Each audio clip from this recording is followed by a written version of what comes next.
எமர்ஜென்சிக்கு எதிராகவே நாடு முழுவதும் அலைகிறதாலும் 154. இன்னைக்கு நம்ம பப்பு வெறும் 99. அதை விட கேட்கலாங்க. எந்த அளவுக்கு மோசமா இருக்கு பாருங்க. இந்தியாவுக்கு எதிர்க்கட்சியா வேணும் உங்க பார்ட்டி சொல்லிச்சுல்ல, அன்னைக்கு காங்கிரஸ் தலைவர் சொன்னாங்கல்ல, அதை தானே நாங்க சொல்றோம். காங்கிரஸ் முக்த் பாரத். நீ சொல்லாத எதையுமே நான் சொல்லல. ஆக்கப்பூர்வமான விஷயமா இருந்தாலும் நீட்டுனால நீ கொண்டு வந்ததுதா, ஜிஎஸ்டினால நீ கொண்டு வந்ததுதா, கல்விய மத்திய பட்டியலுக்கு கண்ட்ரோல் லிஸ்டுக்கு கொண்டு போனாலும் நீ கொண்டு வந்ததுதா. அதே போல எதிர்மறைன்னு சொன்னா நீ வந்துட்டு எதிர்கட்சிகளே இருக்க கூடாது சொன்ன, நான் காங்கிரஸ் கட்சி மட்டும் இருக்க கூடாது சொல்றேன். அதான் வித்தியாசம். இந்த வரலாறு மட்டும் எடுத்து சொல்லணும். ஆட்சிக்கு வந்துட்டோம், பெரும் தோல்வியாக ரேபரேலியில் இந்திரா காந்தியே தோற்று போனார். அமேதியில் சஞ்சய் காந்தியே தோற்று போனார். அப்போ தமிழகம் மட்டும் இந்திரா காந்திக்கு ஆரம்பம் ஓட்டு போட்டுருச்சு. நிறைய இடத்துல எங்க தமிழர்களுக்கு நாங்களும் நிறைய வேலை பார்க்க வேண்டிய கட்டாயத்துல இருக்கிறோம். உலகமே இன்னைக்கு வந்துட்டு ஒட்டுமொத்த உலகமே வந்துட்டு நரேந்திர மோடிக்கு ஆதரவா இருக்கும் பொழுது இன்னும் இந்த பாய்ஸ் வந்துட்டு பொய் சொல்லி ஜெயிச்சிட்டே இருக்காங்க வண்டியை கேட்க. அது நினைச்சாலும் நமக்கு ஆச்சரியமா இருக்கு. பாருங்க, எலெக்ஷன் ரிசல்ட் வந்துருச்சு. எலெக்ஷன் ரிசல்ட் வந்துட்டு இருக்கும் போதே ஜனதா கட்சி அதிகப்படியான இடத்துல முன்னிலை வைக்கிறது.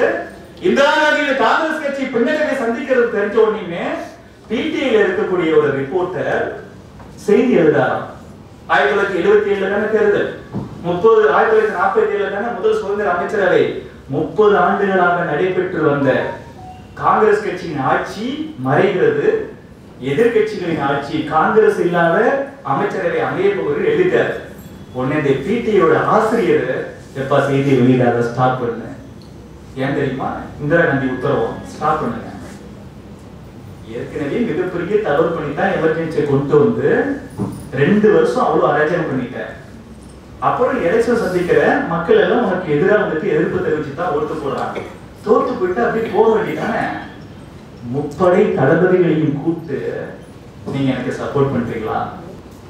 அவரு சரி ஃப்ரீ டைம் ஆச்சு, ரெஸ்ட் டைம் ஆச்சு அப்படின்னு கேட்டிருக்கிறார். அப்ப பண்டிட்ஜி சொல்லியிருக்கிறாராம், வசந்த் பண்டிட்ஜி, என்னோட கிரக நிலைகள் கணிப்பு இருக்குல்ல, என்னோட ஜோதிட கணிப்பு இருக்குல்ல, அது மேல எனக்கே கொஞ்சம் டவுட்டா இருக்கு, எனக்கே நம்பிக்கை வருதுன்னு அவர் சொல்லியிருக்கிறார். உடனே அத்வானிஜி, நீங்க சாதாரண ஆள் இல்ல, காசுக்காக இந்த மாதிரி பண்ற ஆள் இல்ல, ஜோதிடத்துல பிஹெச்டி வாங்கின அறிஞர், நீங்க சொல்றதெல்லாம் கரெக்டா தான் இருக்கும், நீங்க ஏன் அப்படி சொல்றீங்க அப்படின்னு அத்வானிஜிக்கும் ஆச்சரியம். அவரு என்னோட கணிப்பு மேல எனக்கே டவுட் இருக்கின்றாரு, இவரு அவர் இப்படி சொல்றது கேட்டு ஆச்சரியப்படுறார். இந்த 2 பேரும் இந்த மாதிரி சொல்றதுக்கு ஒரு காரணம் இருந்துச்சு. ஏன்னா இந்த தேசிய செயற்குழு நடக்கக்கூடிய அந்த காலகட்டத்துக்கு சில நாட்களுக்கு முன்னாடி 1975 வருஷம் ஜூன் மாசம் 12ஆம் தேதி 2 பேர் இடி காங்கிரஸ் கட்சிக்கு வந்துச்சு. இந்திரா காந்தி தலைமையிலான காங்கிரஸ் கட்சிக்கு வந்துச்சு. ஒண்ணு, நம்ம நாடு 1952ல ஃபர்ஸ்ட் ஜெனரல் எலெக்ஷன் சந்திச்சது. 47ல சுதந்திரம் வாங்கிட்டாலும் கூட 52ல முதல் பொது தேர்தல். ஆனா குஜராத்துக்கு 1962ல தான் பொது தேர்தல் சட்டமன்றத்துக்கு. அன்னைக்கு ஆரம்பிச்சு குஜராத் என்பது காங்கிரஸ் கட்சியோட அசைக்க முடியாத மாபெரும் கோட்டையாக இருந்தது. அந்த கோட்டை என்ன ஆச்சுன்னா 1974 காலகட்டத்துல மிகப்பெரிய ஊழல் நடக்குது அப்படி சொல்லி ஜெயபிரகாஷ் நாராயணன், மொரார்ஜி தேசாய், இப்படி மாபெரும் தலைவர்கள் எல்லாம் ஊழல் காங்கிரஸ் அரசாங்கத்துக்கு எதிராக குரல் கொடுக்கிறாங்க. அன்னைக்கே ஊழல் அந்த பாரம்பரிய தொடர்ந்து இன்னும் காங்கிரஸ் அவங்க கூட்டணிக்கலாம்.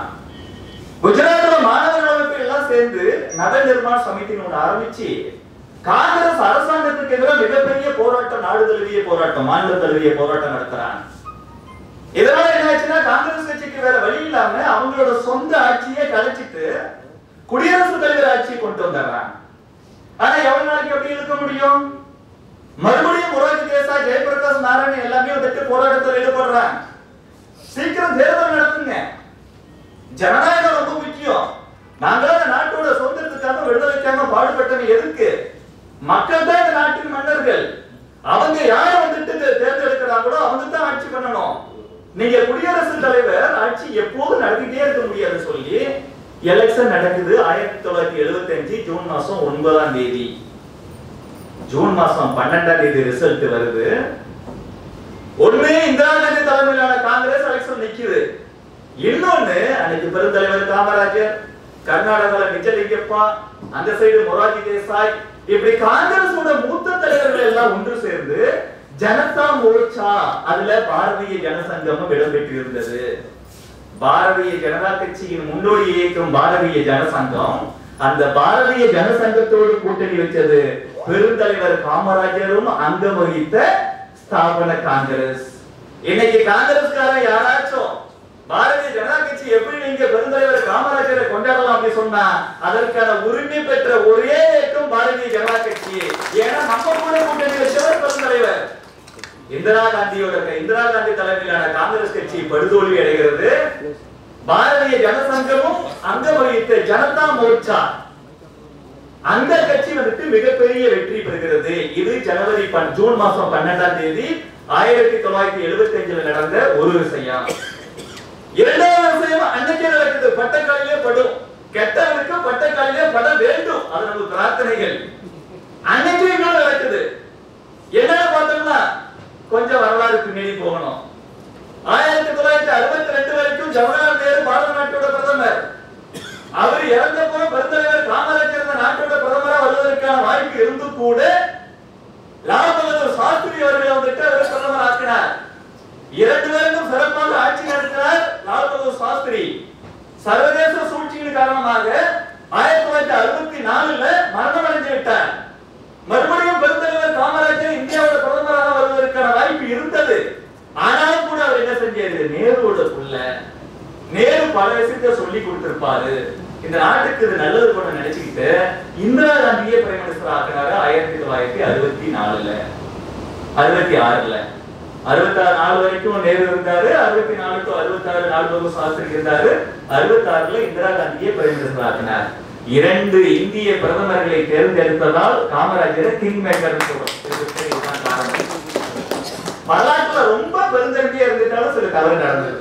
அதனால சொல்லுவாங்கல்ல, நல்லவனா இருக்கலாம், ரொம்ப நல்லவனா இருக்க கூடாது. பாண்டிச்சேரியில இருக்கக்கூடிய பாரதிய ஜனதா கட்சிக்காரங்க நீங்க ரொம்ப நல்லவனா இருந்தீங்க, அதனால அந்த டைம் எம்பிஏ போட்டு விட்டீங்க. நாங்க கொஞ்சம் அப்படி இல்லை, நல்லவங்களா மட்டும்தான் இருக்கிறோம், அதனால ஓட் பெர்சன்டேஜ் அதிகமாக்கி இருக்கிறோம். அவங்க வந்துட்டு இந்திரா காந்தி என்ன செஞ்சுட்டாங்கன்னா, தன்னை வந்துட்டு பிரதமர் நாற்காலியில் அமர்த்தியது பெருந்தலைவர் காமராஜர் தானே. எவ்வளவு பெரிய பதவி கொடுத்திருக்கிறாரு, காலம் ஃபுல்லா அவருக்கு நன்றி கடன் பட்ட மனுஷியால இருந்திருக்கணும். ஆனா நீங்க நேரு குடும்பத்துல நன்றி கடன் எதிர்பார்க்க முடியுமா? இந்தியாவிலே 2 குடும்பங்களுக்கு நன்றி என்பது கொஞ்சம் கூட இல்லை. ஒண்ணு அந்த காங்கிரஸ் நேரு குடும்பம், இன்னொன்னு கோபாலபுர குடும்பம். இந்த 2 குடும்பத்துக்கும் நன்றி என்பது கொஞ்சம் கூட கிடையாது. அவங்க வந்துட்டு ஆட்சிக்கு வந்த பிறகு என்ன பண்ணிட்டாங்கன்னா, காமராஜர், நிஜலிங்கப்பா, மொரார்ஜி தேசாய் உள்ளிட்ட மாபெரும் மூத்த தலைவர்கள்லாம் இருந்தாங்களா காங்கிரஸ்ல, அவங்களெல்லாம் ஓரம் கட்ட ஆரம்பிக்கிறாங்க. அதனால இப்படி பண்றாங்க சொல்லி இவங்களுக்கு கொடுத்த ஆதரவு விலக்கி, இந்திரா காந்திக்கு கொடுத்த ஆதரவு விலக்கி, இந்திரா காந்தியை காங்கிரஸ் கட்சியிலிருந்து நீக்கிறாரு பெருந்தலைவர் காமராஜர், நிஜலிங்கப்பா எல்லாருமே. அதனால இந்திரா காந்தி என்ன செய்யறாங்க, கட்சியை 2ஆ உடைக்கிறாங்க. காங்கிரஸ் கட்சி, இந்திய விடுதலை போராட்டத்தில் பங்கு கொண்ட காங்கிரஸ் கட்சி பெருந்தலைவர் காமராஜர் போன்ற மூத்த தலைவர் கையில் இருக்குது. அதுக்கு பேரு காங்கிரஸ். காங்கிரஸ் ஆர்கனைசேஷன் பேரு காங்கிரஸ், இல்லைன்னா ஸ்தாபன காங்கிரஸ் சொல்லுவாங்க, பெரியவங்களுக்கு தெரியும். இந்திரா காந்தி தலைமையிலான காங்கிரஸ் ஆர்கனைசேஷன், அதனால ஸ்தாபன காங்கிரஸ், ஆரிஜின் இல்ல, ஆர்கனைசேஷன், சிண்டிகேட்னு சொல்லுவாங்க. காங்கிரஸ் அப்படின்னா ஆர்கனைசேஷன், ஐனா இந்திரா, காங்கிரஸ் ஐ, இந்திரா காந்தி காங்கிரஸ். இந்திரா என்ன செய்யறாங்க, என்னைக்கும் கொஞ்சம் இந்த அதிகாரத்துக்கு அவ்வளவு சக்தி இருக்கு. ஒருத்தன் சாதாரண ஆளா இருந்தா கூட அவன்கிட்ட அதிகாரம் இருந்துச்சுன்னா எல்லாம் அந்த சைடு விடுவான். அதிமுக ஒரு பெஸ்ட் எக்ஸாம்பிள். தமிழ்நாட்டுல இபிஎஸ்னு யாரும் தெரியாது, கொண்டு வந்தது அந்த அம்மா தான். எல்லாருக்கும் தெரியும், சசிகலா தான் வந்துட்டு இவங்களை சிஎம்ஆ கொண்டு வந்தான். ஆனா அதிகாரம் வந்த பிறகு எல்லாரும் இந்த சைடு வந்துட்டான். ஒரு தலைவருக்குரிய தகுதி கொண்டவரா இல்ல, ஆனா அதிகாரம் இருக்குது. இந்திரா காந்திக்கு அதிகாரம் இருந்ததால அன்னைக்கு பெரும்பான்மையான ஆட்கள் அந்த சைடு போக ஆரம்பிச்சாங்க.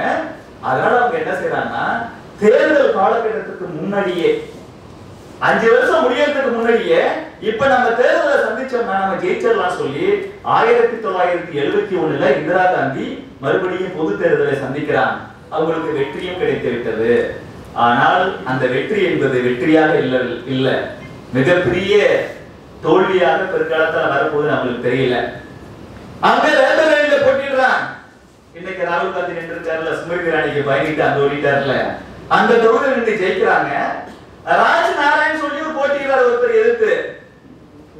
ஆனா எலெக்ஷன் ரிசல்ட் வந்தப்பறம் உத்தரப்பிரதேசத்துல அலகாபாத் உயர் நீதிமன்றத்துல ஒரு கேஸ் போடுறார். இந்திரா காந்தி மேல 3 குற்றச்சாட்டுகள் வைக்கிறார். ஒன்று, இந்திரா காந்தி மால் பிராக்டிஸ் பண்ணி ஜெயிச்சிட்டாங்க. இரண்டாவது, எலெக்ஷன் கமிஷன் ஆஃப் இந்தியா எவ்வளவு உச்சபட்ச வரம்பு வச்சிருக்குதோ, எவ்வளவு தான் செலவு பண்ணலாம்னு சொல்லி வெளிப்படையாவே அதை மீறி இவங்க எக்கச்சக்கமா செலவு பண்ணி தான் ஜெயிச்சாங்க. அன்னைக்கே காங்கிரஸ்காரன் நிறைய செலவு பண்ணிருக்காங்க. தமிழகத்துல முத வாக்காளர்களுக்கு காசு கொடுத்தது காங்கிரஸ் கட்சி. இந்த வரலாறு நிறைய நம்ம எடுத்து சொல்லாம இருக்கிறதால ஒரு பைசா காசு, நாங்க நிர்வாகிக்கே காசு கொடுக்க முடியாது, நாங்க எங்க வாக்காளருக்கு காசு கொடுப்போம், இதெல்லாம் தெரியாம நம்மளே பண்ணிட்டு இருக்கிறாங்க மக்கள். சிலர் மாற்றம் வந்துட்டு இருக்கு. இரண்டாவது குற்றச்சாட்டு இதை வச்சாங்க. மூணாவது குற்றச்சாட்டு, அரசு எந்திரத்தையும் அரசு அதிகாரிகளையும் அரசு ஊழியர்களையும் தனக்கு ஆதரவாக பயன்படுத்தி தேர்தலை ஜெயிச்சிட்டாங்க. அதனால இந்த தேர்தலை ரத்து பண்ணணும்னு சொல்லிட்டு ராஜ் நாராயண் அவர்கள் கேஸ் போடுறாங்க. 1975 ஜூன் மாசம் அதே 12ஆம் தேதி தீர்ப்பு வருது. ஒரு பக்கம் குஜராத்ல காங்கிரஸ் கட்சி, இந்திரா காந்தி தலைமையிலான காங்கிரஸ் கட்சி ஆட்சி இழக்கிறது. ஸ்தாபன காங்கிரஸ் பாரதிய ஜனசங்கம் ஒன்றிணைந்த ஜனதா மோர்ச்சா ஆட்சியை பிடிக்கிறது அதே ஜூன் 12. இன்னொரு பக்கம் அலகாபாத் ஹைகோர்ட் வந்து ஜட்ஜ்மென்ட் கொடுக்குது. ஆமா, இந்திரா காந்தி மால் பிராக்டிஸ் பண்ணி தான் ஜெயிச்சாங்க. இந்திரா காந்தி எலெக்ஷன் கமிஷன் சொன்ன அமௌண்ட்டை விட அதிகமா செலவு பண்ணி தான் ஜெயிச்சாங்க. இந்திரா காந்தி அரசு எந்திரத்தையும் அரசு அதிகாரிகளையும் தவறாக பயன்படுத்தி தனக்கு ஆதரவாக பயன்படுத்தி தான் ஜெயிச்சாங்க. அதனால 1971 இந்திரா காந்தி தேர்தலில் ஜெயிச்சது செல்லாது. அதோட மட்டுமல்ல, அடுத்த 6 ஆண்டுகளுக்கு இந்திரா காந்தி எலெக்ஷன்ல நிக்க முடியாது அப்படின்னு ஒரு பேர் இடியா வந்து தகவல் இருந்துச்சு. இப்ப பாருங்க, குஜராத்ல ஜெயிக்கல, இங்க கோர்ட் இப்படி சொல்லிடுச்சு. ஆனா வசந்த் பண்டிட்டோட அந்த கிரகநிலை என்ன சொல்லுது? அவருக்கு சந்தேகம் சொன்னார்ல, ஏன் சொன்னார் அப்படின்னா அவர் கணிச்சு பார்த்துட்டு சொல்லியிருக்கிறாரு, கிரகங்களின் கணிப்புப்படி அடுத்த 2 ஆண்டுகளுக்கு எதிர்கட்சி தலைவர்கள் எல்லோரும் நாடு கடத்தப்படுவார்கள் அல்லது வனவாசம். அப்படி சொல்றதெல்லாம் அவருக்கு டவுட் வந்துருச்சு. காங்கிரஸ் கட்சிக்கு தான் செட் பேக். ஆனா கிரகம் இப்படி இருக்கிற மாதிரி நமக்கு தோணுது. இதை கேட்டுட்டு தான் அத்வானி என்ன சொல்றாரு, 2 மிகப்பெரிய பின்னணியுமா காங்கிரஸ் கட்சிக்கு தானே, எதிர்கட்சியான நமக்கு தானே ஆதரவான சூழ்நிலை இருக்குது. ஆனா கிரகநிலை எப்படி இருக்கிறதா சொல்றீங்களே அப்படின்னு நினைச்சுக்கிட்டு அவங்க அப்படியே விட்டுட்டாங்க. பார்த்தா 1975 ஜாயிண்ட் பார்லிமெண்ட் கமிட்டின்னு ஒன்று உண்டு, நாடாளுமன்ற கூட்டுக்குழு. அதுல ஆளுங்கட்சி எம்பிக்கள் இருப்பாங்க, எதிர்கட்சி எம்பிக்களும் இருப்பாங்க.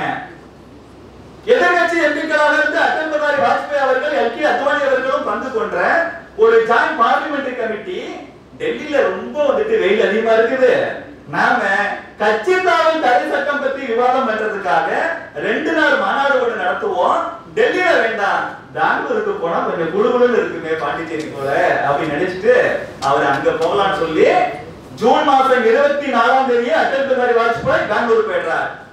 ஜூன் மாசம் 25ஆம் தேதி எல்கே அத்வானி பெங்களூர் போறார். காலையில 7:30 மணிக்கு அங்க ஜனசங்க ஆபீஸ் பெங்களூர்ல இருக்குல்ல, அத்வானிக்கு போன் வருது. அத்வானிஜி, நேத்து நைட்டு நட்ட நடுநிசையில ஜெயபிரகாஷ் நாராயணனையும் மொரார்ஜி தேசாயையும் இந்திரா காந்தி கைது பண்ணி உள்ள வச்சுட்டாங்க. வாஜ்பாய் நீங்க எப்பனாலும் கைது செய்யப்படலாம், ஏதோ எமர்ஜென்சின்னு ஒண்ணு டிக்ளேர் பண்ணிருக்காங்க. நட்ட நடுநிசையில இந்திரா காந்தி மந்திரி சபை கூட்டி விவாதம் பண்ணல, மந்திரி சபையோட பர்மிஷன் வாங்கல, நைட்டோட நைட்டா ஃபக்ருதீன் அலி அனுமதி இருக்கக்கூடிய அன்றைய இந்திய குடியரசுத் தலைவர்கிட்ட போயிட்டு தூங்கிட்டு இருந்த வசதியோ வேல்ட்டுபடியா அப்படிதான் ட்ரீட் பண்ணுவாங்க அவங்க. நாம அப்படி இல்ல, we respect the institution. நம்ம அந்த ஒவ்வொரு அந்த அமைப்பையும் நம்ம அவ்வளவு மதிக்கிறோம். அரசியல் ரீதியா அதிகார ரீதியா குடியரசுத் தலைவருக்கு அதிக அதிகாரம் இல்லாம இருக்கலாம், பிரைம் மினிஸ்டருக்கு அதிகமா இருக்கலாம். ஆனா பாரதிய ஜனதா கட்சி பிரைம் மினிஸ்டரை தாண்டியும் பிரசிடென்ட் அவ்வளவு மதிக்கும். ஏன்னா அந்த இன்ஸ்டிடியூஷன் மேல நமக்கு அவ்வளவு மரியாதை. ஆனா காங்கிரஸ் கட்சி பண்ணாது, திமுக போன்ற கட்சிகள் மாநிலத்துல கவர்னரை மதிக்காது. எங்க ஊர்ல துண்டு சீட்டை கூட படிக்க தெரியாத ஒருத்தன் கவர்னரை வாழாம பேசணும் அசிங்கமா இருக்கும் போது. அதனால நாங்களும் பயப்படுறது இல்லை. நீ ஒரு சிஎம்ங்கிற போஸ்ட்ல இருந்துகிட்டே உன்னோட பெரிய பொறுப்புல இருக்கக்கூடிய கவர்னரை நீ வாழாம பேசினா நான் சாதாரண குடிமகன் உன்னை அதை விட மோசமா பேசுவேன். முடியும். tit for tat, an eye for an eye and a tooth for a tooth. அதுதான் முடியும். இல்லனா முடியாது நோட்ட. அப்படிதான் பேசணும். அவர் தூக்கத்துல அந்த கையெழுத்து கொடுத்துட்டாரு. உடனே அத்வானிக்கு போயிட்டு அட்டல்ஜி பாக்குறாரு. அட்டல்ஜி சொல்றார் சரி நம்ம கைதாயிடலாம். அதுக்கு முன்னாடி ஒரு கண்டன அறிக்கை அத்வானி ரெடி பண்றார். 1942 ஆகஸ்ட் மாசம் 9ஆம் தேதி வெள்ளை எண்ணெய் வெளியேறு குவிட் இந்தியா மூவ்மெண்ட் எப்படி மகாத்மா காந்தி மிகப்பெரிய ஒரு அறைகூவல் எடுத்தாரோ அதே போல காங்கிரஸ் கட்சி இந்திரா காந்தி இருந்த அரசாங்கம் இருக்கிறது அது மிகப்பெரிய எமர்ஜென்சி டிக்ளேர் பண்ணியிருக்கிறது ஆர்டிகல் 352 பயன்படுத்தி. ஏற்கனவே 1971 வருஷம் பங்களாதேஷ் வாருக்காக வெளிநாட்டு ஆக்கிரமிப்பு இருக்குன்னு சொல்லி அத காரணம் காட்டி எமர்ஜென்சி போட்டாங்க. அந்த வெளிநாட்டு எமர்ஜென்சியை நீக்கணும்னு சொல்லிட்டு இருக்கிறோம். ஆனா இவங்க தனக்கு வந்த அந்த ஆபத்தை நாட்டுக்கு வந்த ஆபத்தாக திசை திருப்பி இந்த மாதிரி எமர்ஜென்சி கொண்டு வராங்களே இந்த எமர்ஜென்சிக்கு எதிராக மிகப்பெரிய அறைகூவல் வர வேண்டும் அப்படின்னு சொல்லி கண்டன அறிக்கை கொடுக்கிறார் அத்வானி. ஆனா பயன் இல்லை. ஏன்? பத்திரிகையெல்லாம் தணிக்கை செய்ய ஆரம்பிச்சிட்டாங்க. பத்திரிகைக்காரர் நீங்க என்ன எழுதினாலும் அத ஆபீசர் கவர்மெண்ட் ஆபீசர் பார்த்துட்டு அப்புறம் தான் பிரிண்டுக்கு வரும். அத்வானிக்கு கண்டன அறிக்கை கொடுத்தார்ல இதை வந்துட்டு பத்திரிகையில போடவே முடியல. எந்த அளவுக்கு பத்திரிகையாளர்கள் கொடுமைப்படுத்தப்பட்டார்கள். நாட்டில் 250க்கும் மேற்பட்ட முக்கிய பத்திரிகையாளர்கள் நீங்க லெட்டர் பைல நிறைய பேர் அந்த மாதிரி கிடையாது. சீனியர் ஜெர்னலிஸ்ட் அவங்க எல்லாம் கைது செய்யப்பட்டார்கள். என்னைக்குமே ஒரு நாட்டில் யுத்தம் நடந்தா கூட வெளிநாட்டு பத்திரிகையாளர்கள் வந்து அவங்களுக்கு மரியாதை கொடுப்பாங்க. 30க்கும் மேற்பட்ட வெளிநாட்டு பத்திரிகையாளர்களை நாடு கடத்தினது காங்கிரஸ் கட்சி.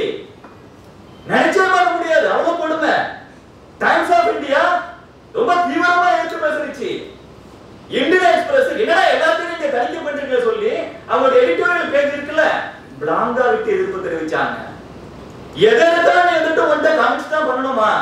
அப்ப உள்ள இருக்கிற மேட்டரை நீ பார்த்துட்டு தானே வெளியே விட முடியும் சொல்லி தொக்குளுக்கு ரொம்ப குறும்பா என்ன செஞ்சாருன்னா பத்திரிகைன்னு சொல்லி தொக்குளுக்கு அனுப்பி ஆல் இந்தியா நிகழ்ச்சிகள்லாம் போட்டாரு. ஆல் இந்தியா ரேடியோவில் காலையில இத்தனை மணிக்கு ஒடியும் காலையில 10 மணிக்கு சமயம் சம்பந்தப்பட்ட நிகழ்ச்சி இதெல்லாம் எழுதி இந்த பாரு. அந்த அளவுக்கு எதிர்ப்பு தெரிவிச்சாங்க.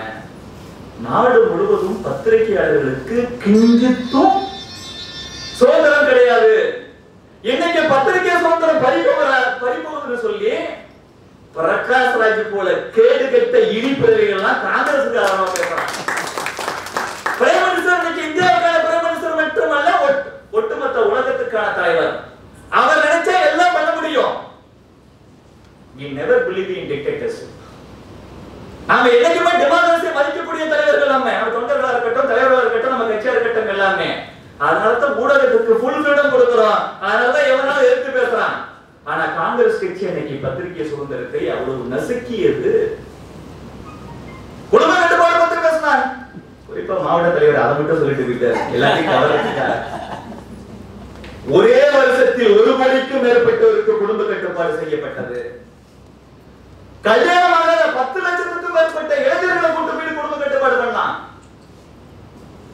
பணக்காரனுக்கு பிரச்சனை இல்ல, வீடு இல்ல, வசிக்கிறதுக்கு இடம் இல்லைன்னு சொல்லி பிளாட்ஃபார்ம்ல படுத்திருப்பான், சாலையோரத்துல படுத்திருப்பான்ல, அவன்லாம் கூட்டு போய் கட்டாயமா குடும்ப கட்டுப்பாடு பண்ணி விட்டாங்க. பஸ்ஸுக்காக போனா லாஸ்ட் பஸ் மிஸ் பண்ணிருப்பான். பஸ் ஸ்டாண்ட்லயே படுத்துட்டு காலையில முதல் பஸ்ஸுக்கு எழுந்திச்சு போனா நினைச்சான். அப்படியே ஹாஸ்பிட்டலுக்கு கூட்டு போய் குடும்ப கட்டுப்பாடு. ட்ரெயின மிஸ் பண்ணிட்டு அடுத்த ட்ரெயினுக்கு போறதுக்கு காத்திருந்தான். அவனுக்கு குடும்ப கட்டுப்பாடு கூட்டிட்டு போயிட்டு. அரசு ஊழியர்கள் நீ குடும்ப கட்டுப்பாடு பண்ணிருந்தா மட்டும்தான் மாச சம்பளம், இல்லைன்னா உனக்கு சம்பளத்தை நிறுத்தி வைப்போம். இந்த வரலாறு எல்லாம் தெரிந்த அரசு ஊழியர்கள் ஒருத்த கூட காங்கிரஸ் கட்சிக்கோ அதோட கூட்டணியில் இருக்கக்கூடிய கட்சிக்கோ ஓட்டு போடக்கூடாது. இல்லைன்னா உனக்கு கொஞ்சம் கூட சுயமரியாதை இல்லைன்னு அர்த்தம். பிசினஸ் பீப்பிள் இருப்பாங்க, தொழில் முனைவோர்கள். நான் குடும்ப கட்டுப்பாடு பண்ணிக்கிட்டேன் அப்படின்னு சொல்லி சர்டிபிகேட் காமிச்சாதான் லோனு.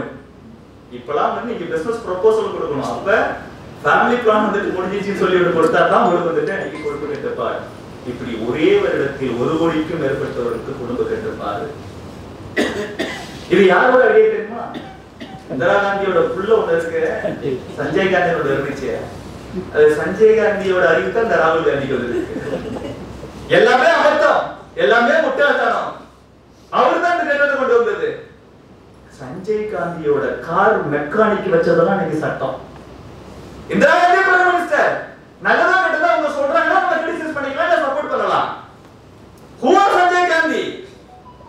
அவரோட மெக்கானிக் வேற, அவர் சொல்றதா எப்படி சட்டமாகும்? அவன் தான் அந்த குடும்ப கட்டுப்பாடு.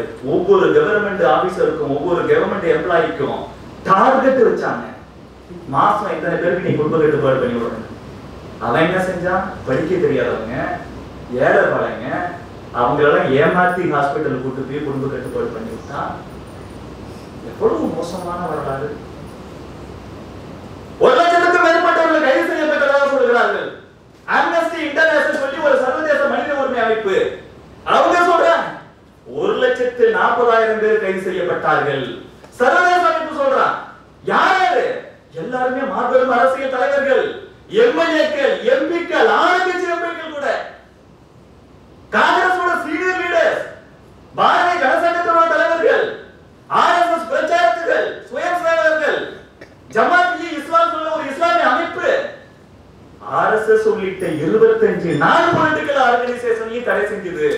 அதுல கூட பாருங்க, நாம இன்னைக்கு உண்மையான மதசார்பின்மை பேசுறோம். அந்த காங்கிரஸ் கட்சி நம்மள மதவாதியும்பா, அவன் மதசார்பின்மைப்பா. ஆர்எஸ்எஸ்ஸையும் தடை பண்ணாங்க. அவர் சொன்ன மாதிரி கம்யூனிஸ்ட் இயக்கங்களையும், குறிப்பா மார்க்சிஸ்ட் கம்யூனிஸ்ட் இயக்கங்களையும் தடை பண்ணாங்க. அவங்க கூட இருக்கக்கூடிய நான் பொலிட்டிக்கல் ஆர்கனைசேஷன்ஸையும் தடை பண்ணாங்க. ஜமாத் இ இஸ்லாம் சொல்லி ஒரு முஸ்லிம் அமைப்பையும் தடை செஞ்சாங்கல்ல. ஆனந்த் மார்க்னு ஒரு மிகப்பெரிய அமைப்பு, அந்த அமைப்பையும் தடை செஞ்சாங்க. இதுல என்ன செஞ்சிட்டாங்க? ஜெயில போடும்போது காங்கிரஸ் கட்சி ஆர்எஸ்எஸ் ஆனந்த் மார்க்லாம் ஒரு ஜெயிலு, நம்மளா இந்துக்கலாம், முஸ்லிம் சொல்லிட்டு ஜமாத் இ இஸ்லாம் மட்டும் தனி ஜெயில் போட்டு விட்டாங்க. யாருன்னா கடத்தல் வழக்கில் ஈடுபட்ட இஸ்லாமிய கைதிகள் இருப்பாங்களா, சரியில்ல, அவங்க கூட சேர்த்து விட்டாங்க. அன்னைக்கு அவன் என்ன சொல்லிருக்கிறான்? டேய், நாங்க அரசியல் கைதிடா, இவன் கடத்தல் ஈடுபட்டு இவன் வந்து ஜெயிலுக்கு வந்திருக்கிறான், என்ன போய் என்ன அங்க போடுற? இருக்கீங்களா? ஆர்எஸ்எஸ் கூடயே சேர்த்து மத சார்பின்மையை அதுல கூட கடைபிடிக்கிறான் பாருங்க. கைதிதான் எல்லாரும் கைதிதானா? ஒண்ணு அரசியல் கைதி எல்லாத்தையும் ஒண்ணு சேர்க்கணும், தப்பு செஞ்சவங்க எல்லாத்தையும் ஒண்ணு சேர்க்கணும். நீ இஸ்லாமியர்ங்கிற ஒரே காரணத்திற்காக அங்க போய் சேர்த்திருக்கான். எவ்வளவு மோசமான குணம். அத்வானிக்கு சொல்றாரு, இன்னைக்கு மிசாவை பத்தி பேசினாங்க, maintenance of internal security act. அந்த மிசா படியே 34,988 பேரை அரஸ்ட் பண்ணியிருக்கிறதா அத்வானி சொல்லி இருக்கிறார். இந்திய தேசிய பாதுகாப்பு சட்டம், டிஃபென்ஸ் ஆஃப் இந்தியா ரூல்ஸ் ஒண்ணு, அதுல 75,818 பேரை அரஸ்ட் பண்ணிருக்காங்க. இதுவே 1,10,000 பேர் தாண்டி வருது. ஆம்னஸ்டி இன்டர்நேஷனல் என்ன சொல்லுது? 1,40,000 பேர் அரஸ்ட் பண்ணிருக்கிறதா சொல்லுது. ஜஸ்டிஸ் சா கமிஷன் ஒண்ணு போட்டாங்க. அவங்க வரலாறு என்ன சொல்றாங்கன்னா, கணக்கிலேயே சொல்ல முடியாது அவ்வளவு பேர் அரஸ்ட் பண்ணிருக்காங்க. அரசியல் இயக்கத்துல போராடின ஆர்எஸ்எஸ் தான் மிக அதிகமாக போராடியது. அதனால தான் பிற்காலத்துல இந்திரா காந்தி சொன்னாங்க, எமர்ஜென்சி தோற்கடிக்கப்பட்டதற்கு அரசியல் தலைவர்கள் பெருசா காரணம் இல்ல, அரசியல் கட்சிகள் பெருசா காரணம் இல்ல, இந்த ஆர்எஸ்எஸ் சுயம் சேவகர்கள் வீடு வீடா போய் பிரச்சாரம் பண்ணாங்கப்பா. ஆர்எஸ்எஸ் நினைத்தால் அகில இந்திய வரலாற்றை மாற்றும், கண்டிப்பாக மாற்றும். அதனாலதான் 1925 கம்யூனிஸ்ட் கட்சி ஆரம்பிச்சது. அதே 1925 ஆர்எஸ்எஸ் ஆரம்பிச்சது. இன்னைக்கு கம்யூனிஸ்ட் நீங்க லென்ஸ் வச்சு பார்த்தாலும் தெரியல, எங்க பார்த்தாலும் ஆர்எஸ்எஸ் இருக்குது. சுயநலம் இல்லாம இந்த தர்மத்திற்காகவும் இந்த தேசத்திற்காகவும் மட்டும் உழைக்கக்கூடிய தொண்டர்கள் இருக்கும் வரை ஆர்எஸ்எஸ் இருக்கும், இந்த பாரத நாடு இருக்கும், உலகத்துக்கு நல்ல விஷயங்கள் அத்தனையையும் சொல்லி கொடுக்கும். அதுல சந்தேகமே கிடையாது. மாணவர் போராட்டம் மிகப்பெரிய போராட்டம் நடந்தது நாடு முழுவதும். மாணவர்களும் இளைஞர்களும் நாடு முழுவதும் லட்சக்கணக்கில் போராடினார்கள். என்ன பண்ணியது காங்கிரஸ் கட்சி? போராடிய மாணவர்களையும் இளைஞர்களையும் கைது பண்ணி எங்க போட்டானே சொல்லல. நிறைய பேர் காணாம போயிட்டாங்க. யாரெல்லாம் கைது செய்யப்பட்டிருக்காரு சொல்லி சொல்லணும், சொல்லல. அவன் குடும்பத்துக்கு கூட சொல்லல. காணாமல் போனதாக சொல்லப்பட்ட பல மாணவர்களும் இளைஞர்களும் கடைசி வரை காணாமலே போய்விட்டார்கள். கேரளாவில் மாணவர் போராட்டத்திற்கு தலைமை ஏற்று நடத்திய சுகுமாரன் சொல்லி ஒரு மாணவன், அவன் காணாம போயிட்டான்னு சொல்லி அவங்க அப்பா கொண்டு கேஸ் கொடுக்கிறார். இந்திரா காந்தியோட எமர்ஜென்சி இருக்கிற வரைக்கும் கண்டுபிடிக்கல. எமர்ஜென்சி முடிஞ்ச எலெக்ஷன் ரிசல்ட் எல்லாம் வந்து இந்திரா காந்தி தோற்கடிக்கப்பட்ட பின்பு மொரார்ஜி தேசாய் பிரதமரான பிறகு சொல்றாங்க, அடையாளம் தெரியாத அளவுக்கு சிதைக்கப்பட்டு கொல்லப்பட்டு எரித்து கொல்லப்பட்டான் அந்த மாணவன். செஞ்சது காங்கிரஸ் கட்சி, செஞ்சது இந்திரா காந்தி. ராகுல் காந்திக்கு வாயை ஓட்டு போட மாட்டான். எவ்வளவு பெரிய கொடுமை! யாரா இங்க ஜனநாயகத்தை பத்தி பேசுற? உனக்கு என்ன உரிமை இருக்குது? மாநில கட்சிகள் அத்தனையும் நான் ரத்து செய்ய போறேன் என்று சொல்லியிருந்தாங்க. அதனாலதான் அது வரைக்கும் அதிமுகன்னு இருந்தத அஇஅதிமுக எம்ஜிஆர் பண்ணிட்டார். நான் இலக்கிய கட்சி என்ன ஒண்ணு பண்ண முடியாது. அன்னைக்கு கருணாநிதிட்ட ஒரு நல்ல விஷயம் நம்ம கத்துக்கணும். தனக்கு ஒரு பாதிப்புனா வீரனா மாறிடுவார் தெரியுங்க. எமர்ஜென்சி எதிர்த்தார் கருணாநிதி. இப்ப நீங்க குப்பையா இருந்தாலும் சில மாணிக்க வந்துரும்ல. ஒரு மனிதன் மோசமான ஆளா இருந்தா கூட அவருக்கு தெரியாம சில நல்லது செஞ்சிருவான். கருணாநிதி அந்த மாதிரி 1975 ஜூன் மாசம் 25 எமர்ஜென்சி டிக்ளேர் பண்றாங்க. ஜூன் மாசம் 27ஆம் தேதி திமுகவோட செயற்குழு கூடி எமர்ஜென்சி நாங்க கண்டனம் செய்கிறோம் சொன்னாங்க. அதே 1975 வருஷம் டிசம்பர் மாசம் கோயம்புத்தூர்ல இன்னைக்கு ஜெயிச்சானுங்க.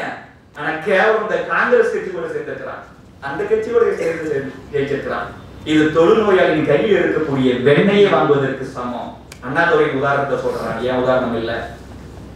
டிசம்பர் மாசம் காங்கிரஸ் திமுகவோட ஒரு மாநாடு நடத்தி எமர்ஜென்சிக்கு எதிராக கண்டன தீர்மானம் போட்டாங்க. இதுல கடுப்பாய் தான் இந்திரா காந்தி என்ன செஞ்சாங்கன்னா 1976 ஜனவரி மாசம் 31ஆம் தேதி திமுக ஆட்சி தமிழகத்துல இருந்துச்சு, அதை கலைச்சாங்க. இந்திரா காந்திக்கு இதே வேலை, அவங்க அப்பா ஜவஹர்லால் நேருக்கு இதே வேலை தான். தேர்ந்தெடுக்கப்பட்ட அரசாங்கமாக இருந்தாலும் மாநிலத்துல காங்கிரஸ் கட்சி தவிர பிற கட்சி ஆட்சியில் இருந்தால் பலமுறை கலைச்சிருச்சு இந்த காங்கிரஸ் கட்சி. நரேந்திர மோடி 10 ஆண்டுகளுக்கு மேலாக பாரத பிரதமராக இருக்கிறார், அசைக்க முடியாத தலைவர். ஒரு மாநில அரசாங்கத்தை நம்ம கழிச்சிருக்கிறோமா? எல்லாம் காரணம் வெஸ்ட் பெங்கால்ல மிகப்பெரிய கொடூரம். ஆயிரக்கணக்கான பாரதிய ஜனதா கட்சிக்கு தொண்டர்கள் வெட்டப்படுறாங்க, கத்தி குத்து வாங்குறாங்க, அடி வாங்குறாங்க, உத வாங்குறாங்க, தங்களது இன்னொரு நீத்தார்கள். நான் சந்தோஷ் அந்த கூட்டத்தில் நான் கூட ஒரு முறை கேட்கிறேன், இவ்வளவு நடக்குது, நம்ம ஏன் ஆர்டிகல் 356 பயன்படுத்த கூடாது? இல்ல, நம்ம மக்கள்கிட்ட தான் நியாயத்தை சொல்லணும். மக்கள் பிரச்சனை நம்பிக்கை வைக்கணும். அதிகாரத்தை நாம் பயன்படுத்த கூடாதுன்னு சொல்ற பாரதிய ஜனதா கட்சி. ஆனா எதிர்கட்சிங்கிற ஒரே காரணத்துக்காக ஆட்சி கிடைப்பது காங்கிரஸ் கட்சி. என் ஆட்சியே கழிச்சுட்டேன்னு சொல்லி என்ன செஞ்சிருக்கணும் கருணாநிதி? இனிமேல் ஜென்மத்துல காங்கிரஸ் கூட கூட்டணி இல்லைன்னு சொல்லிருக்கணும். ஜனவரி மாசம் 31 1977 ஆட்சி கழிச்ச அன்னைக்கு நைட்டோட நைட்டா எல்லாத்தையும் அரெஸ்ட் பண்ணி போட்டாங்க. யாராரு? மு.க. ஸ்டாலின், முரசொலி மாறன், வைகோ, ஆற்காடு வீரசாமி, ஆசைத்தம்பி, முன்னணி தலைவர்கள் அத்தனை பேரையும் கைது செஞ்சு சும்மா போடல, உள்ள குத்துறாங்க. மு.க. ஸ்டாலினுக்கு ஒரு கை இன்னும் பெண்டே இருக்கும், வாய் கொஞ்சம் கோடி இருக்கும். காரணம் இதுதான். அன்னைக்கு திமுகவோட முன்னாள் எம்பியாக இருந்த சிட்டி பாபுங்கிற ஒருத்தன் மு.க. ஸ்டாலினை வந்துட்டு பாதுகாக்க போறான். அவனை அடிச்சே கொண்டது அன்னைக்கு இந்திரா காந்தியோட காங்கிரஸ் கட்சியோட காவல்துறை. இவ்வளவு நடந்த அப்புறம் சுயமரியாதை என்பது மருந்துக்குள்ள மனுஷன் கூட காங்கிரஸ் கட்சிக்குள்ள கொண்டு வைக்க மாட்டான். அந்த வரலாறுல மறந்துட்டு செய்யறாங்க. மாநில கட்சியா வேண்டாம் சொன்னாங்க. இந்தியாவிற்கு எதிர்கட்சியே தேவையில்லை என்று சொன்னது அன்னைக்கு காங்கிரஸ் கட்சியோட தலைவராக இருந்த தேவ்காந்த் பருவா. அவன் தான் சொன்னா, Indira is India, India is Indira. Indira தான் இந்தியா, இந்தியா தான் இந்திரா தான். அந்த அளவுக்கு கோஷம். கட்சிகள் ஜனநாயகத்தை படுகொலை பண்ணியது இந்திரா காந்தி காங்கிரஸ் கட்சி, அந்த குடும்பம். ஆட்சியிலும் ஜனநாயகத்தை படுகொலை பண்ணியது அவர்கள் தான். எக்கச்சக்கமா சட்ட திருத்தம், அண்ணல் அம்பேத்கர் அவர்கள் உருவாக்கி கொடுத்த சட்டத்தை பலமுறை திருத்தியது அந்த காங்கிரஸ் கட்சி. ஆர்டிகல் 42, 44 எல்லாம் கொண்டு வந்து சட்ட திருத்தம் கொண்டு வந்து 42, 44 அமெண்ட்மென்ட் மூலமா இந்திய அரசியலமைப்பை சீர்குலைவு செஞ்சாங்க. இன்னைக்கு மதசார்பின்மை செக்குலரிசம் அண்ணல் அம்பேத்கர் அவர்கள் உருவாக்கி கொடுத்து 1950 ஜனவரி 26 நடைமுறைக்கு வந்த அரசியலமைப்பு சட்டத்தில் செக்குலரிசம்ங்கிற வார்த்தையே கிடையாது. 42வது சட்ட திருத்தம் மூலமாக எமர்ஜென்சி காலகட்டத்தில் செக்குலரிசம், சோசியலிசம்ங்கிற வார்த்தையெல்லாம் சேர்த்தது இந்திரா காந்தி. நம்ம பதவியை காப்பாத்திக்கிறதுக்கு நம்ம எமர்ஜென்சியை கொண்டு வந்துட்டோம். ஆனா மக்களை எப்படி கன்வின்ஸ் பண்றது சொல்லி, நான் நாட்டோட பாதுகாப்புக்கு தான் எமர்ஜென்சியை கொண்டு வந்தேன், நாட்டோட வளர்ச்சிக்காக தான் கொண்டு வந்தேன்னு சொல்லி 20 பாயிண்ட் ப்ரோக்ராம் 20 அம்ச திட்டம் கொண்டு வந்தாங்க. ஆரம்பத்துல சில பேர் ஒத்துக்கூடிய ஆட்கள் இருப்பாங்கல்ல, அன்னைக்கே பத்திரிகையில சில பேர் இந்திரா காந்தி கொண்டு வந்ததுதான் கரெக்ட், இந்திரா காந்தி வாழ்க்கை, எமர்ஜென்சி வாழ்க்கை. இந்த ஹிந்து ஒரு பத்திரிகை இருக்கு, ஆன்டி ஹிந்து ஆன்டி இந்தியா, அந்த பத்திரிகை கூட ஆதரிச்சு எழுதிச்சு. எவரெல்லாம் அப்படி சொல்றானோ அவன் மட்டும் தான் போட வச்சுக்கிட்டான். அவன் 20 நிமிஷம் திட்டம் நல்லா இருக்குன்னாங்க. அன்னைக்கு மாணவர் போராட்டம் நடந்துச்சுல, மாணவர்கள் ஒரு போராட்டத்தை கையில எடுத்துட்டாங்கன்னா, அதே போல இளைஞரணி கையில எடுத்துருச்சுன்னா அது மிகப்பெரிய வெற்றியை காணும். அதனால இளைஞர்கள் ரொம்ப ரொம்ப ஆக்டிவா இருக்கிறோம். அன்னைக்கு மாணவர்களை கிரிட்டிசைஸ் பண்ணாங்க, இவங்க 20 பாயிண்ட் ப்ரோக்ராம் 20 வருஷம் திட்டம் கொண்டு வந்தாங்கல்ல, இந்த 20 பாயிண்ட் ப்ரோக்ராம் அவங்க கிரிட்டிசைஸ் பண்ணி problems are 20, points are 20, results are empty அப்படின்னாங்க. இது மிகப்பெரிய கோஷமாக வந்துச்சு. இந்திரா காந்திக்கு பயமாடிச்சு. சொல்றாங்க மாணவர்கள் கரெக்டா, ப்ராப்ளம்ஸ் ஆர் 20, நாடு முழுவதும் நீ வந்துட்டு ஜனநாயகத்தை படுகொலை பண்ணிட்ட. அங்க அம்பேத்கர் உருவாக்கி கொடுத்த சட்டத்தை மதிக்கல, மக்களுக்கு அடிப்படை உரிமை கூட இல்ல. 1948ல ஐநா சபையில மனித உரிமை பிரகடனம் நடக்குது. அப்ப ஐநா சபை சொல்றது ஒரு மனிதனின் அதிகபட்ச உரிமை என்பது அவன் உயிரின் மீதான உரிமை, ரைட் டு லைஃப், அதுதான் ரொம்ப முக்கியம். ஆனா இந்த எமர்ஜென்சி டிக்ளேர் பண்ண அப்புறம் ஒருத்தர் கோர்ட்ல கேஸ் போடுறாரு. அப்ப இந்திரா காந்தி அரசாங்கம் என்ன தப்பு சொன்னுச்சு? உயிர் வாழ்வதற்கெல்லாம் உரிமை இல்லை. அரசாங்கம் நினைத்தால் குடிமக்களின் உரிமையை பறிக்க முடியும் என்று சொன்னது இந்திரா காந்தி அரசாங்கம், காங்கிரஸ் கட்சி அரசாங்கம். சொன்னா நம்ப மாட்டீங்க, எமர்ஜென்சி காலகட்டத்துல எந்த ஒரு மகாத்மா நம்ம இந்த மாநிலம் புகழ்கிறதோ, இந்த நாட்டின் விடுதலைக்கு யார் ஒரு அதிமுக்கிய காரணமாக இருந்தாரோ அந்த மகாத்மா காந்தி அவர்களின் பிறந்த நாளை கொண்டாடுவதற்கு அனுமதி கொடுக்கவில்லை காங்கிரஸ் கட்சி. மும்பையில வந்துட்டு காங்கிரஸ் கட்சியை சார்ந்த சில தொண்டர்கள், பொதுவான சில தொண்டர்கள் எல்லாம் சேர்ந்து காந்திஜியோட அந்த காந்தி ஜெயந்தி கொண்டாடும் சொல்லும் போது பர்மிஷன் கொடுக்கல. டெல்லியில கொண்டாடியவர்களை தேசிய பாதுகாப்பு சட்டத்தின் மூலம் கைது செய்தது காங்கிரஸ். காந்தி ஜெயந்தி கொண்டாடுறது தப்பாடா? இதுக்கும் தேசிய பாதுகாப்புக்கும் என்ன பிரச்சனை வந்துட போகுது? இந்த அளவுக்கு வந்ததால ஒரு அன்னைக்கு அரசியல் தலைவர் சொன்னாரு, காந்தி ஜெயந்தி கொண்டாடுறதால உங்களை தேசிய பாதுகாப்பு சட்டத்துல அரசு சொன்னாங்க, நீங்க இந்திரா காந்தி ஜெயந்தியை கொண்டாடிட்டு தான் உங்களை எவ்வளவு மோசம் பாருங்க, நினைச்சே பார்க்க முடியாது. அவ்வளவு ஒரு தலைவர்கள் சொன்ன நேரத்திற்கு அருமை கருதி நான் சில விஷயங்களை கஷ்டாட் பண்றேன். இந்திரா காந்தி வந்துட்டு 19 மாசம் மாபெரும் தலைவர்கள் அரெஸ்ட் பண்ணி உள்ள போட்டிருந்தாங்க. ஜார்ஜ் பெர்னாண்டஸ் சொல்லிட்டு ஒரு மிகப்பெரிய தலைவர் இருந்தார், பிற்காலத்துல வாஜ்பாய் அரசாங்கத்தில் அமைச்சராக இருந்தார். அவர் தமிழகத்துல வந்துட்டு எனக்கு தலைமுறை வாழ்க்கை இருந்தார். நம்ம ஐயா இலகணேசனா இருக்கட்டும், வீரத்துறவி ராமகோபாலனா இருக்கட்டும், இவங்க எல்லாமே தலைமுறை வாழ்க்கை இருந்தாங்க. ஜார்ஜ் பெர்னாண்டஸ் இங்க தமிழ்நாட்டுல இருக்காரு சொல்லிட்டு அவரோட ஃப்ரெண்ட் ஒரு அம்மா சம்ஸ்காரான ஒரு கன்னட படம், தேசிய விருது பெற்ற அவார்ட் வின்னிங் ஒரு பிலிம், சம்ஸ்காரான ஒரு படத்தை நடிச்ச ஒரு ஹீரோயின் ஸ்னேகலதா ரெட்டின்னு சொல்லி அதுகிட்ட குறிச்சு டார்ச்சர் பண்றாங்க. உன் ஃப்ரெண்ட் எங்க இருக்காரு சொல்லுங்க. அந்த அம்மா எனக்கு தெரியலன்னு சொல்லல, நீ அவனோட ஃப்ரெண்ட் நீ சொல்ல மாட்டாங்க, ஒரே காரணத்துக்காக தண்டூர் ஜெயில தூக்கி போட்டு 8 மாசம் டெய்லி கேள்வி கேட்டு கொண்டான்.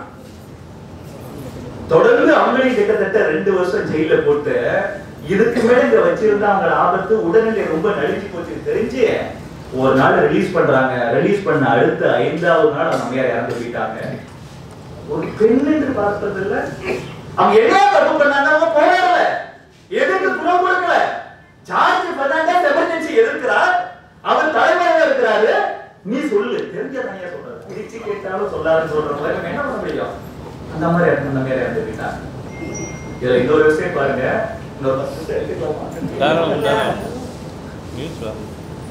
அத்வானிக்கு அழகா எழுதுறாரு, சில அமானுஷ்யமான விஷயங்கள் வாழ்க்கையில நமக்கு நடக்கும். இந்திரா காந்தி எமர்ஜென்சி வந்துட்டு வாபஸ் வாங்குற மாதிரி தெரியல. ஆல் இந்தியா ரேடியோல அவங்க பேசுறாங்க, கொஞ்சம் கூட வருத்தம் தெரிவிக்கல. மறுபடியும் சொல்றாங்க நாட்டுக்காகவும் பாதுகாப்புக்காகவும் வளர்ச்சிக்காக செய்யறதுன்னு சொல்றாங்க. ஆனா எல்கே அத்வானியோட ஒய்ஃபு, குழந்தைங்க, ஒரு ஆண் குழந்தை ஒரு பெண் குழந்தை பெங்களூருக்கு வராங்க, எப்படியாச்சும் இவரை போய் ஜெயில பார்த்தோம்னு சொல்லி ஒரு சொந்தக்காரங்க வீட்டுல தங்குறாங்க.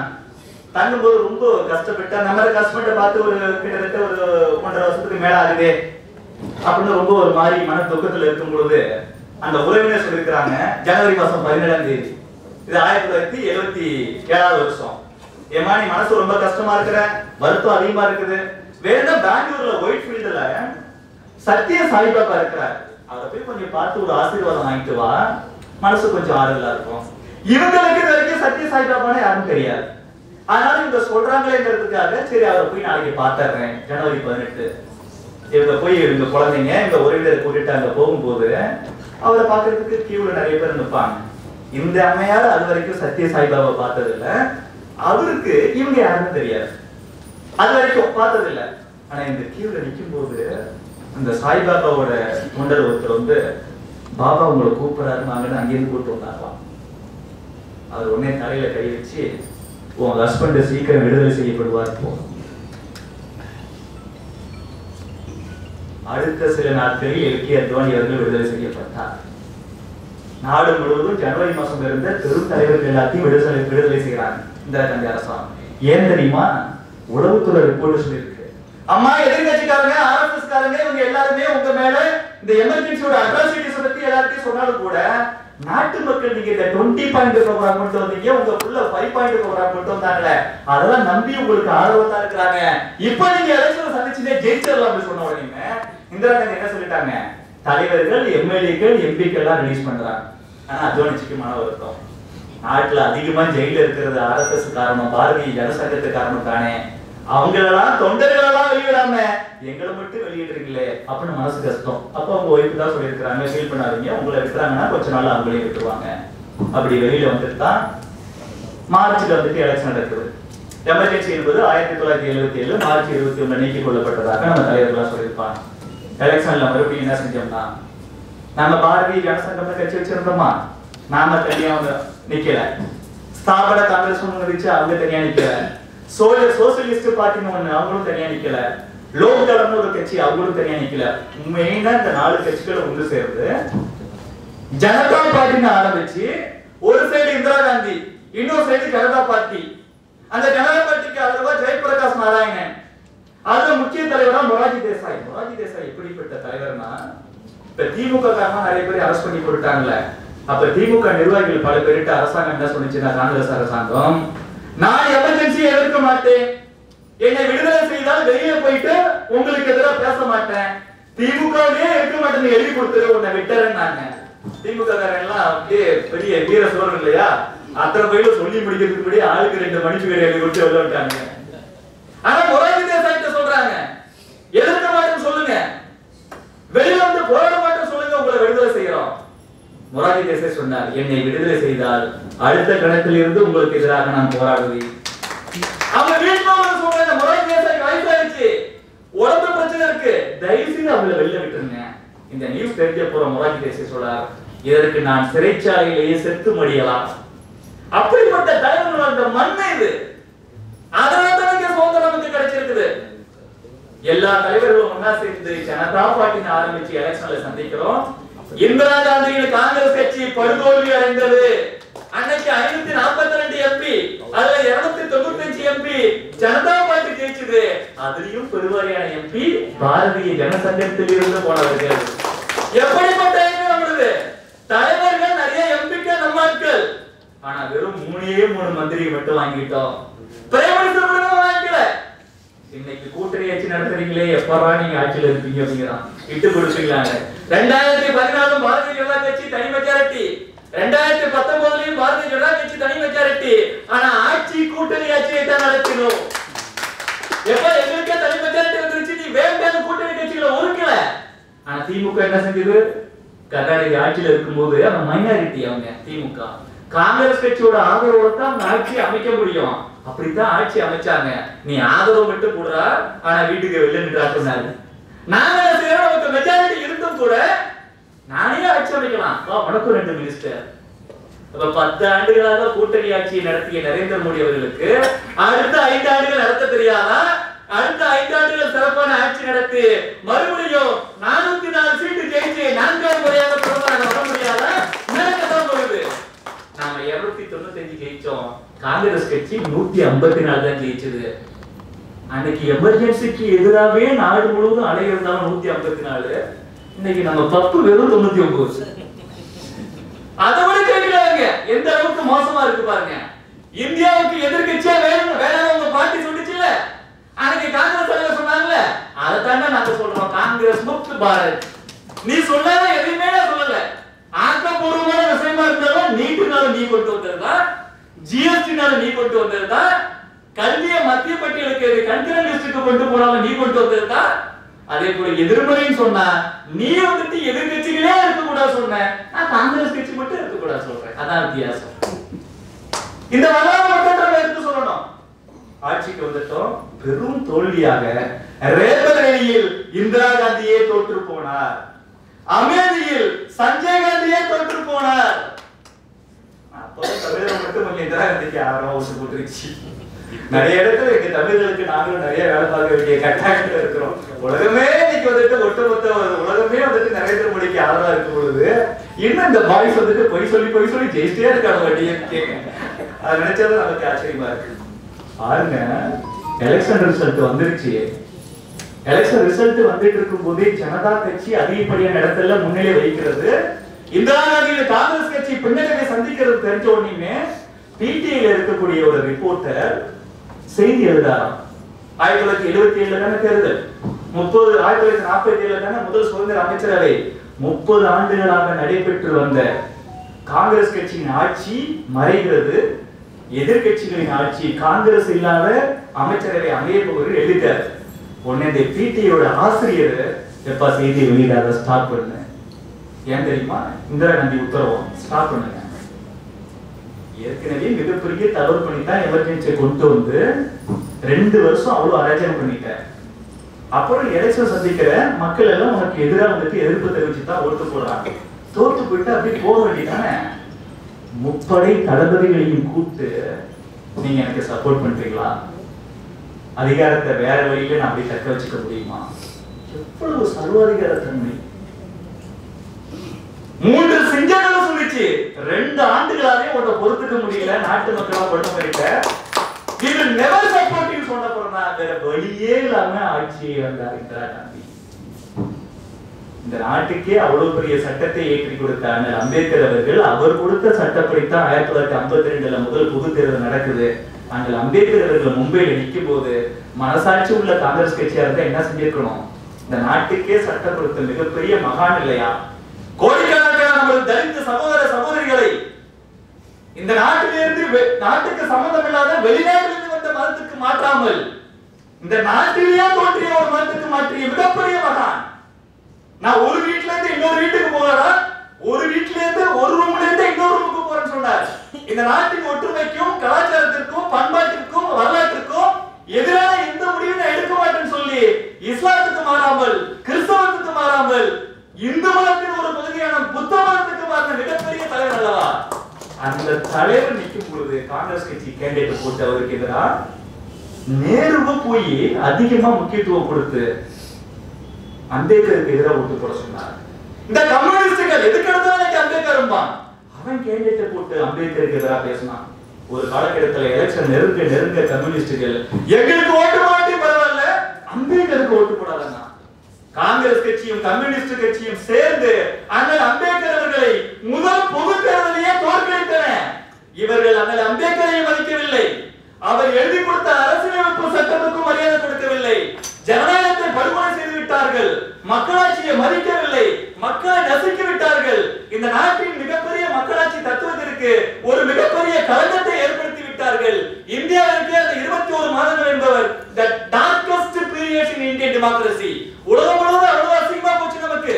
இனிமேல் இந்த நாட்டில் மக்களாட்சி வருமா அப்படிங்கிறது மிகப்பெரிய கேள்விக்குறியாக இருந்தது. ஆனாலும் தங்களது உடல் பொருள் ஆகிய அத்தனையும் கொடுத்து பாரதிய ஜனசங்கம், ஸ்தாபன காங்கிரஸ், RSS உள்ளிட்ட மிகப்பெரிய இயக்கங்களை சேர்ந்த லட்சக்கணக்கான தலைவர்களும் தொண்டர்களும் ஒன்று சேர்ந்து இந்த நாட்டின் ஜனநாயகத்தை காப்பாற்றினார்கள். காங்கிரஸ் கட்சியை தோற்கடித்தார்கள். இப்படிப்பட்ட காங்கிரஸ் கட்சி என்பது இந்தியாவிற்கு ஒருபோதும் நல்லது செய்யாது. காங்கிரஸ் கட்சியோட கூட்டணியில் இருக்கக்கூடிய அத்துணை சுயநலவாதிகளும் ஒருபோதும் நல்லது செய்ய மாட்டார்கள். இவர்கள் குடும்ப கட்சிகள், சுயநலவாதிகள், ஜனநாயக விரோதிகள், சர்வாதிகார போக்கு கொண்டவர்கள். அப்படிப்பட்ட மக்களை அப்படிப்பட்ட இயக்கங்களை மக்கள் தொடர்ந்து புறக்கணிக்க வேண்டும். ஜனநாயகத்தில் நம்பிக்கை கொண்ட காஷ்மீர் முதல் கன்னியாகுமரி வரை இந்த நாட்டு மக்கள் எல்லோரும் ஒரே நாட்டு மக்கள். இந்த நாடு ஒரே நாடு. இதோட பண்பாடு பெரியது, இதோட கலாச்சாரம் பெரியது, இதோட வரலாறு, தத்துவம், சமயம் எல்லாமே பெரியவை. இதை காப்பாற்ற வேண்டுமானால் அதுக்கு அடிப்படையான இந்து மத தத்துவம் இருக்க வேண்டும். இந்து மதம் தான் இந்த நாட்டிற்கு ஜனநாயகத்தையும் இந்த நாட்டில் மதசார்பற்ற உண்மையான மதசார்பற்ற தன்மையும் கொடுத்திருக்கிறது.